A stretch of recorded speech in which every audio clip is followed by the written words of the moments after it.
Just keep track of everything in a spreadsheet, is what budgeting experts say. But if you have ADHD, that system breaks down quickly. You begin well. You have drive. You open the spreadsheet, color code everything, and maybe even think you have your life under control. And then, a few days later, you forget it. Not because you don't care. But traditional budgeting needs constant attention.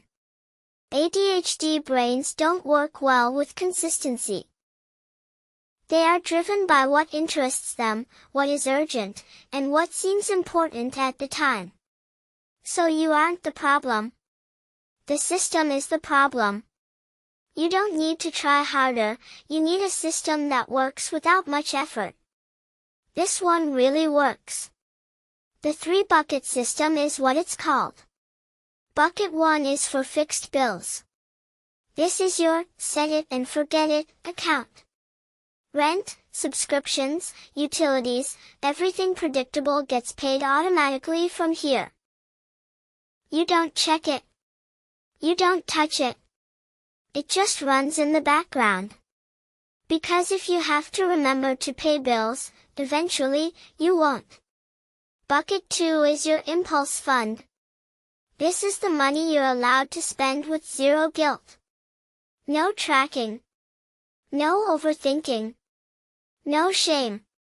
Because your brain is always going to want things.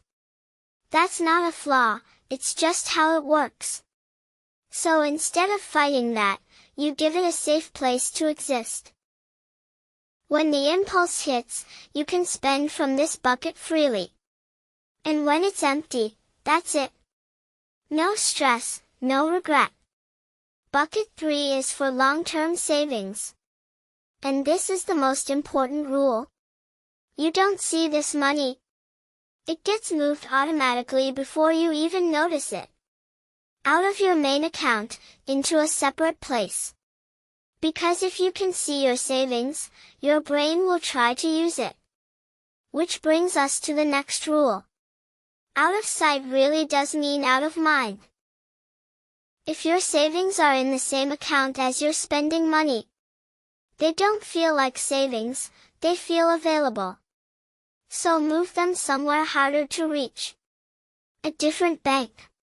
A separate app. Anywhere that adds a little bit of delay. That delay is everything. It gives your brain time to pause. Instead of acting instantly. Another small trick that makes a big difference is visual banking. Rename your accounts. Not boring names like savings account 2. But names your brain actually reacts to. Something like, do not touch. Or, future me will thank you. Or even, fun chaos money. Because your brain responds to emotion, not logic. So make your system emotional. At the end of the day, this system works because it removes the need for constant decisions. No daily tracking. No relying on willpower. No trying to be perfect. Just automatic structure running quietly in the background. You're not bad with money. You've just been using systems that don't work for your brain.